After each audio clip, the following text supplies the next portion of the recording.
유일무이란 말은 그렇게 쉽게 쓸 수 있는 말은 아니기 때문에 저도 이게 맞나 고민을 좀 했는데 현재로서는 증명할 길은 없지만 저는 직관적으로 이것이 다른 선택의 여지가 없는 유일무이한 것이라고 느끼고 있는데 정말 그런 건지는 아주 오랜 시간의 검증을 거친 후에야 알 수 있을 것 같습니다.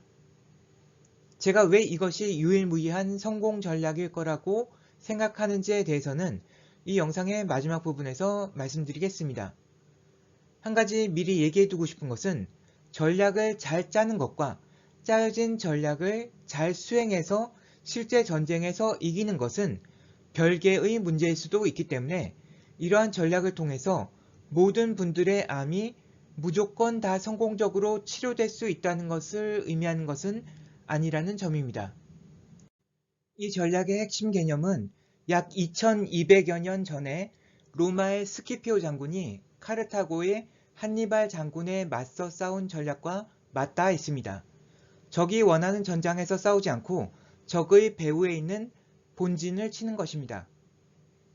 카르타고의 한니발 장군은 BC 218년 보병 4만, 기병 8천, 전투 코끼리 37마리를 이끌고 그것도 겨울에 알프스 피레네 산맥을 넘어서 로마를 공격하였는데 이것이 제2차 포에니 전쟁이라 합니다. 나중에 나폴레옹도 알프스 산맥을 넘긴 했지만 그것은 여름이었다고 합니다. 로마 제국의 운명은 풍전등화와 같았지만 한니발이 로마를 완전히 함락시키지는 못하고 전쟁은 한동안 소강 상태에 들어갔다고 합니다. 이때 로마의 젊은 장군 스키피오가 지휘하는 로마군은 한니발과 싸우지 않고 지금의 스페인 지역에 있는 카르타고의 본진을 치게 되고 그 결과 15년 동안 이탈리아에 주둔하던 한니발 부대는 철수할 수밖에 없게 됩니다. 나중에 한니발과 스피키오는 북아프리카의 자마 지역에서 만나서 최후의 일전을 벌이게 되고 결국 승리는 스키피오에게 돌아갑니다. 암과 싸우는 우리의 전략은 암과 정면으로 싸우는 것을 피하고 암의 본진을 공략하는 것이라 할 수 있습니다. 암 치료에 사용되는 약물들이 작용하는 타겟을 보여주는 그림인데 여기에 표시된 타겟들에서 돌연변이가 발생하면 암이 되는 것입니다. 그래서 서양의학의 항암 치료제들은 물론 이 그림에 나온 것 말고도 다른 타겟들도 있을 것이고 계속 새로운 타겟들이 나타날 수는 있겠지만 이런 타겟들 중에 하나에 작용하는 약이라고 볼 수 있을 것이며 새로운 약이 개발된다고 하더라도 항암 효과를 늘리고 부작용을 줄이는 등의 변화는 있겠지만 근본적으로 타겟 자체는 지금까지 알려진 것들에서 크게 벗어나지 않는 경우가 많습니다. 전쟁 상황으로 비유하자면 무기는 달라질 수 있겠지만 공격 목표는 변함이 없다는 것입니다. 이와 다르게 저의 전략은 암이 이미 장악하고 있는 이런 부분을 공략하는 것이 아니라 TCA 사이클 이라는 곳을 공략하는 것인데 결국 여기가 암의 본진 내지는 암을 가장 잘 컨트롤할 수 있는 약점에 해당한다고 보기 때문입니다. 대사 과정을 지하철에 비유하여 그린 그림인데 지하철 역들 중에서 암이 반드시 들러야만 하는 두 군데 역이 있다면 뉴클레오타이드 역과 패티 엑시드 신세시스 역이라 볼 수 있습니다. 뉴클레오타이드 역은 DNA 합성을 위해서 들러야 하고 지방산 합성역은 세포막 합성을 위해서 반드시 들러야 합니다. 암의 특징은 숫자가 계속 불어나는 것으로서 암이 커지지 않고 가만히만 있다면 사실 위험한 질병이라고 할 수 없습니다. 암세포들의 숫자가 계속 불어나기 위해서는 새로운 암세포들을 계속 만들어야 하고 새로운 세포에 반드시 들어가야 하는 DNA와 세포막을 계속 만들어내야만 합니다.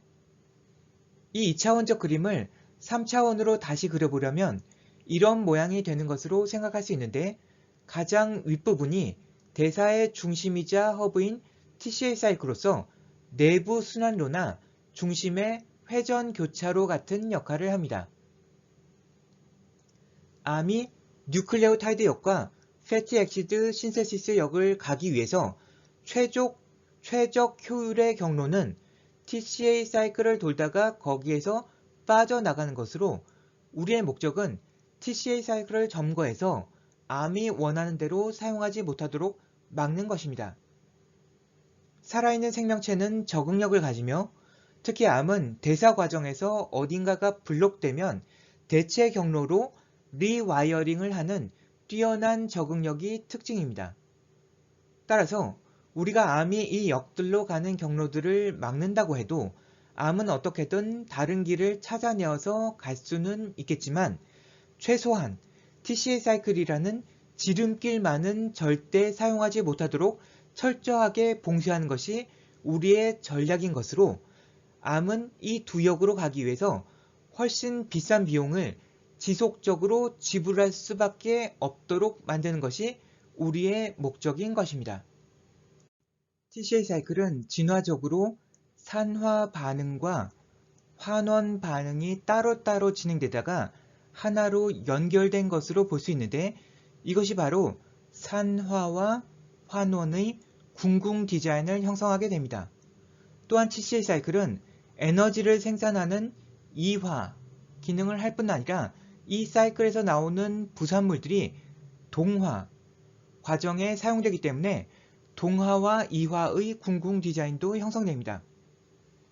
따라서 산화와 환원, 이화와 동화가 궁궁의 균형을 맞춘 상태에서는 아주 조금의 추가적인 힘의 개입만으로도 이 사이클을 조절할 수 있게 되고 따라서 TCA 사이클은 대사 과정에서 환경의 변화를 감지하는 센서 역할을 할 수 있습니다. 대부분의 항암제들은 크건 작건 부작용을 가지는 경우가 많은데 타겟이 되는 돌연변이가 일어난 효소의 기능을 컨트롤하기 위한 약물 용량은 인체의 다른 부분에도 영향을 미쳐서 우리가 원하지 않는 효과를 가져오기 때문입니다.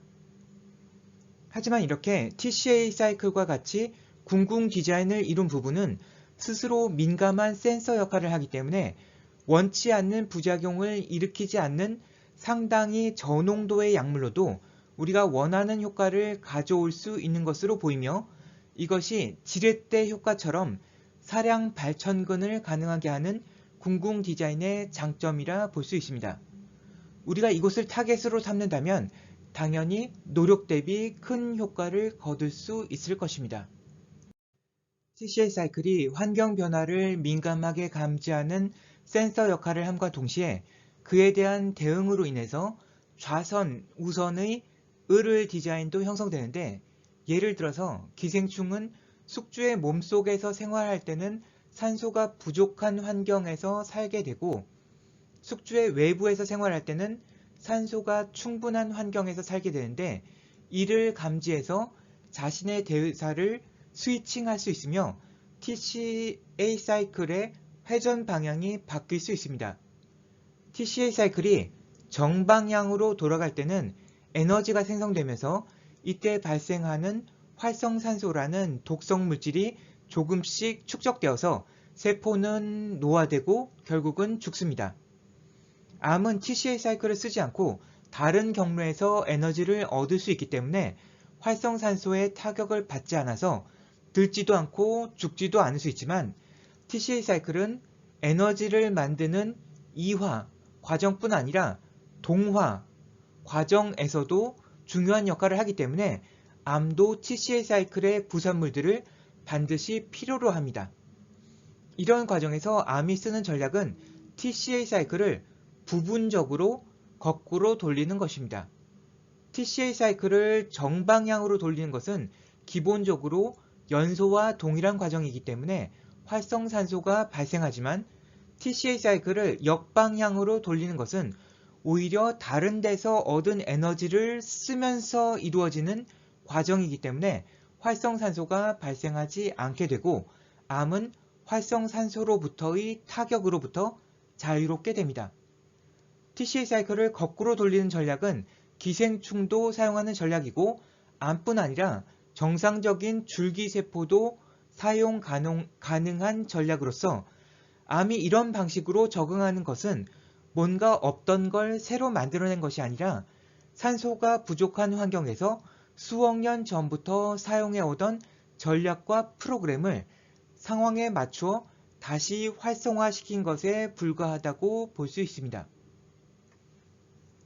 조금 더 깊이 들어가서 생각해보면 암이 발생할 수 있는 신체 내부의 환경이 조성되면 당장 지금 암이 아닌 줄기세포들은 언제든 이런 식으로 전략적 대응을 해서 암이 될 수 있다는 것을 의미하기도 합니다.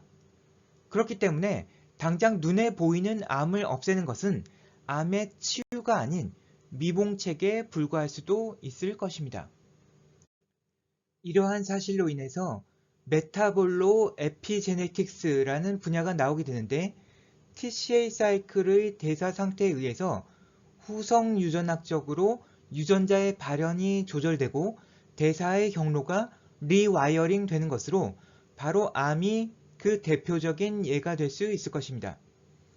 이 그림은 대사 과정을 유체역학적으로 표현하는 모델로 생각해 볼 수 있는데 A에서 B 지점으로 가는 경로가 끊겨 있다면 TCA 사이클이 정방향으로 돌고 있는 상황에서는 내부 순환로에 해당하는 TCA 사이클 경로를 이용하지 못하기 때문에 밖으로 크게 돌아야 하지만 TCA 사이클이 역방향으로 돌고 있는 상황에서 A에서 B로 가기 위해서는 위로 올라타서 내부 순환 경로를 탔다가 다시 내려오면 훨씬 더 경로를 단축시킬 수 있습니다.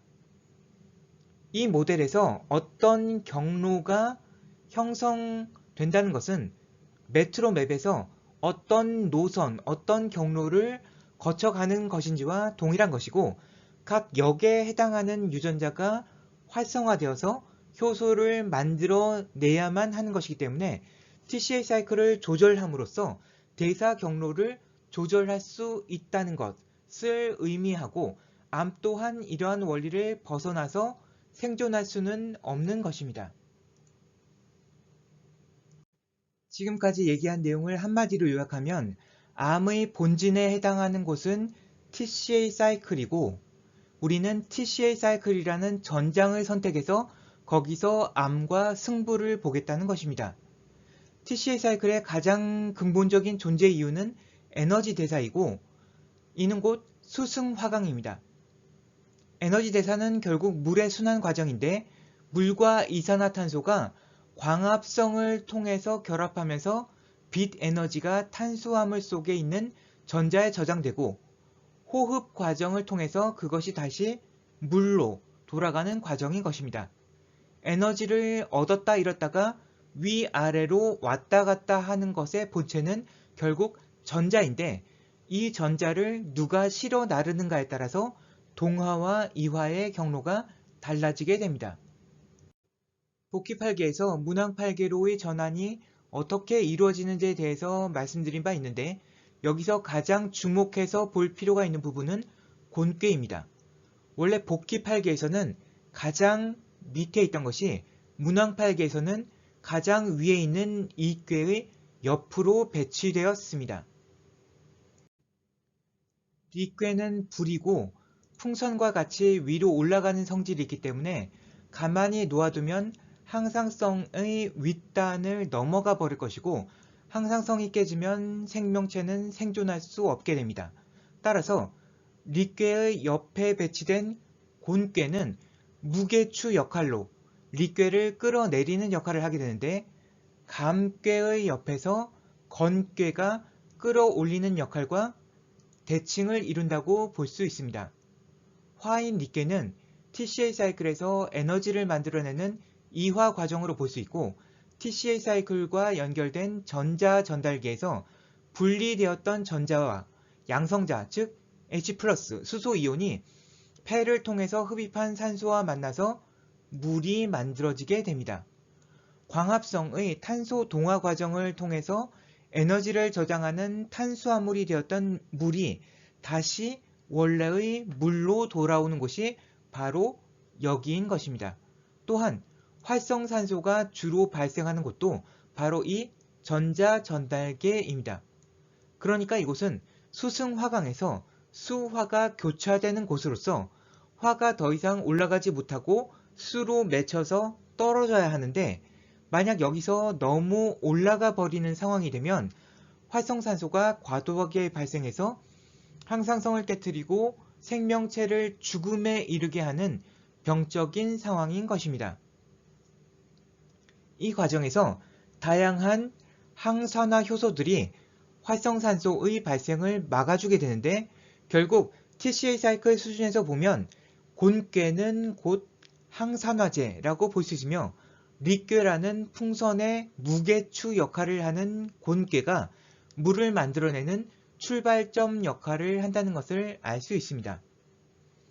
격암유록에서 석정외 또는 석정곤이라는 표현이 나오는데 무게추 역할을 하니까 돌석이고 여기서 물이 발생하므로 모청이라고 했으며 문왕팔계의 곤괴 위치에 해당하기 때문에 석정곤이라고 한 것으로 볼 수 있고 또한 이곳이 예수님이 맹인의 눈을 치료한 실로암 연못이 되는 것입니다.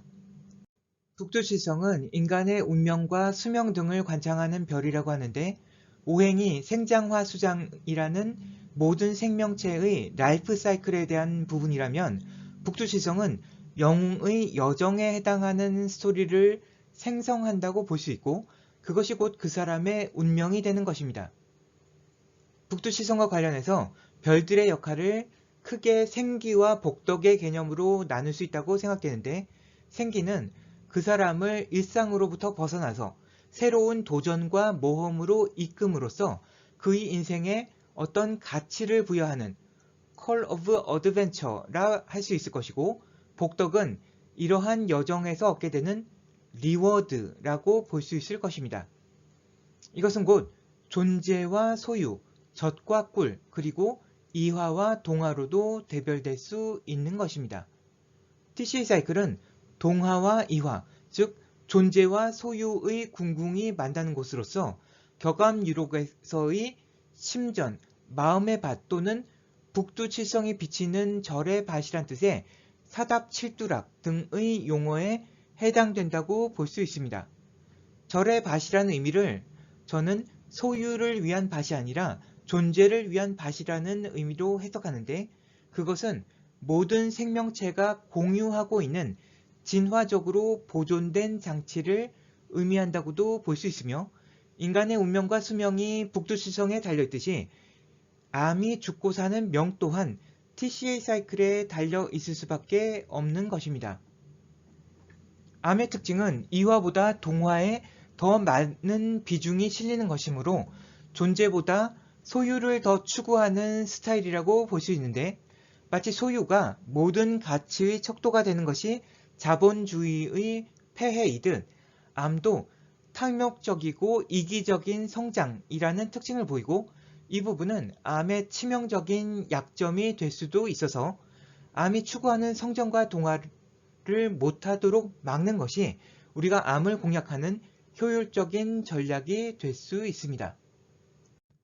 암 치료법 중에서 비타민C 메가도즈 요법이 있는데 이걸 우리나라에 소개하신 하병근 선생님은 의사 출신이지만 산화와 환원이라는 음양 개념으로 인체의 대사와 암치료 방법을 설명하셨을 뿐 아니라 제가 곤괴에 해당한다고 말씀드린 바 있는 항산화 네트워크를 오행 개념으로 설명하신 바 있습니다.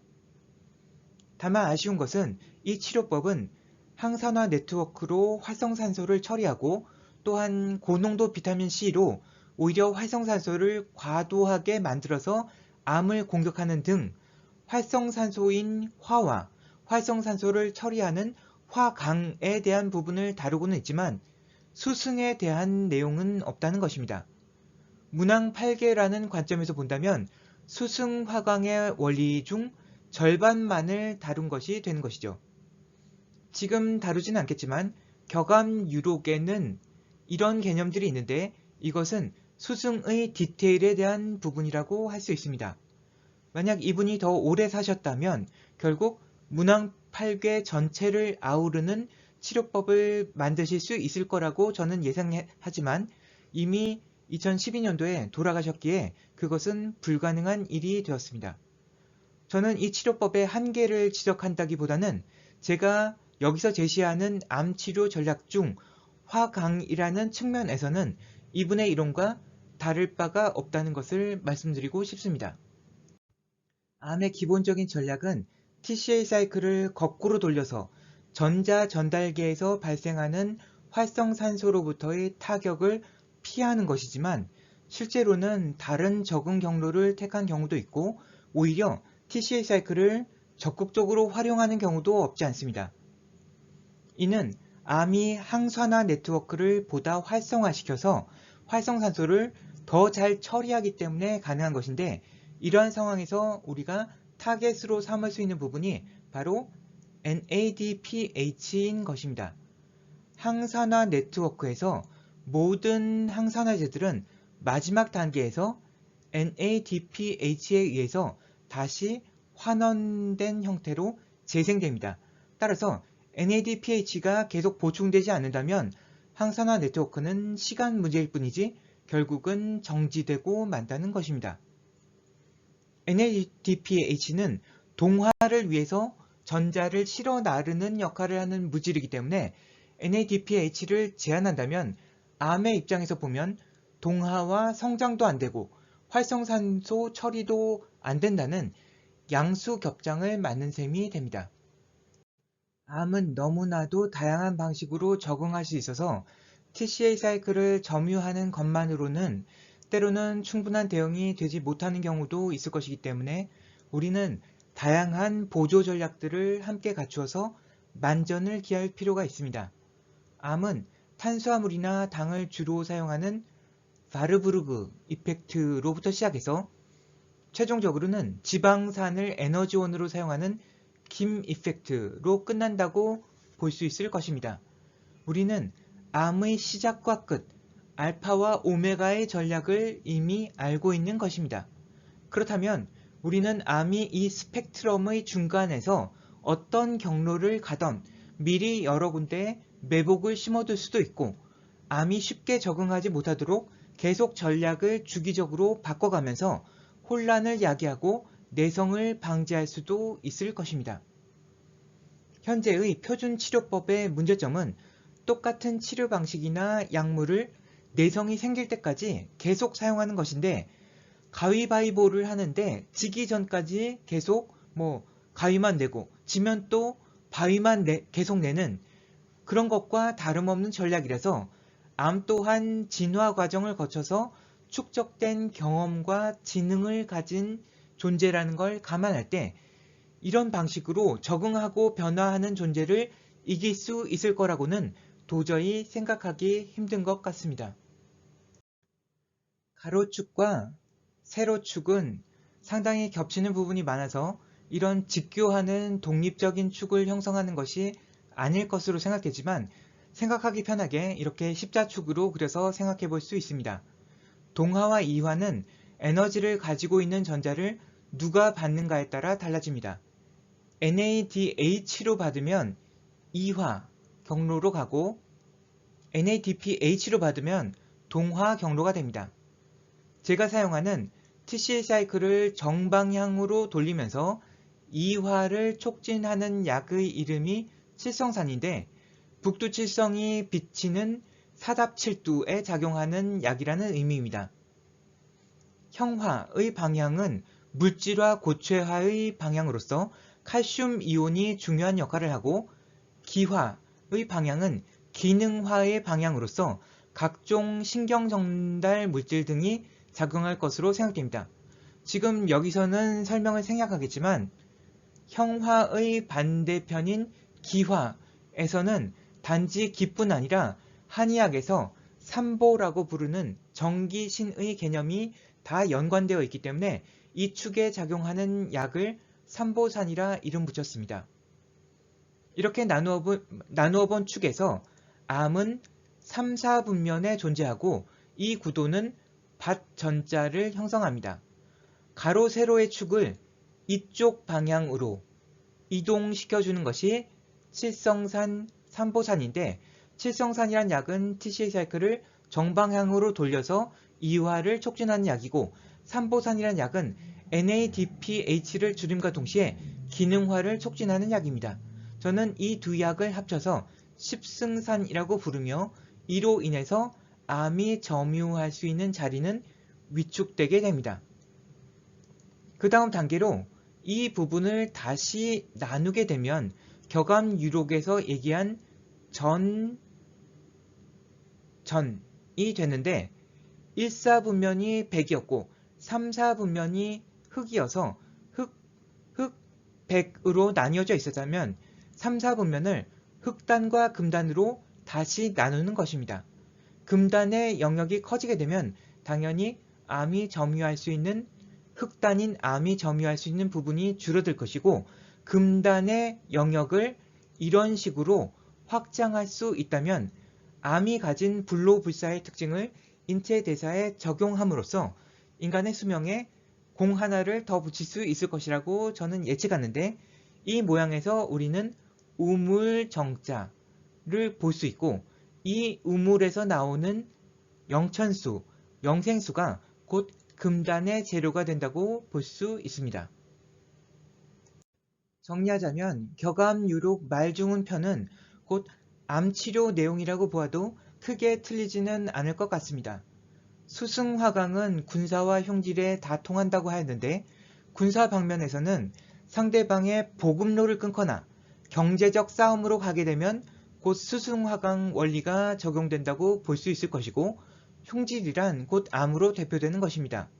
석정외, 석정곤은 활성산소를 없애주는 곤계의 항산화 작용이고 거기서 생명의 물인 영천수가 나오는데 그것이 곧 실로암이며 사답칠두는 TCA 사이클로서 일마상하는 전자가 에너지를 얻고 잃는 에너지 대사인 것이고 산화와 환원, 이화와 동화가 이루는 궁궁을의 TCA 사이클을 원하는 대로 돌릴 수 있는 자유도인 백십승을 얻은 계룡정씨 생명공학자가 백석의 묘한 이치를 사용해서 암을 치료할 수 있다는 것입니다.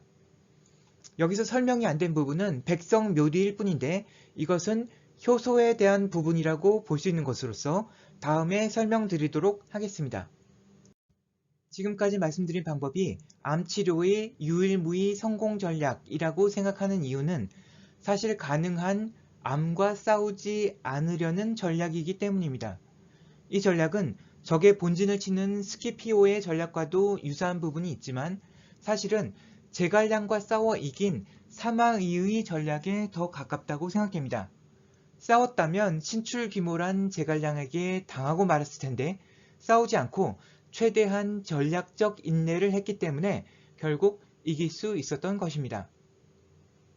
이 방법은 가능한 군사적인 대결을 피하고 가능한 경제력의 싸움으로 유도함으로써 암에게 우위를 점하는 방법인데 그러기 위해서 TCA 사이클은 절대 암에게 양보할 수 없고 우리가 반드시 확보해야 할 거점입니다. 또한 이러한 기본 전략에 게릴라 전법이나 유인 또는 매복 작전을 결합하는 것도 가능한데 암이 동화와 활성산소 처리를 위해서 반드시 필요로 하는 NADPH 등을 충분히 확보하지 못하도록 관련된 경로들을 타격하고 암이 새로운 적응 전략으로 사용할 수 있는 대체 경로들을 미리 선제적으로 방해하든지 간섭하는 등의 전략을 결합할 수 있을 것입니다. 시간이 지나면 지금보다 더 좋은 치료 방법들, 무기들이 나올 수도 있겠지만 전략적인 측면에서는 천년, 만년이 지나도 이 방법이 최고라는 사실이 변하지 않을 거라고 저는 생각하는데 암은 이미 수억 년의 생존 경험과 전략을 축적한 존재이기 때문에 근본적으로 싸워서 이길 수가 없는 존재이기 때문입니다. 싸워서 이길 수 없는 존재를 안 싸우고 이기고자 하는 것이 바로 이 전략이기에 저는 아마도 이것이 앞으로도 유일무이한 성공 전략이 되지 않을까 추측합니다. 오늘 말씀드린 내용에는 실제 상황에서 적용하는 데 있어서의 여러 가지 핵심적인 디테일이 빠져 있긴 하지만 이미 사용되고 있는 암 치료 방법들을 이러한 관점에서 다시 재정리하는 것만으로도 기존의 방식에서 어떤 돌파구를 찾을 수 있지 않을까 생각합니다.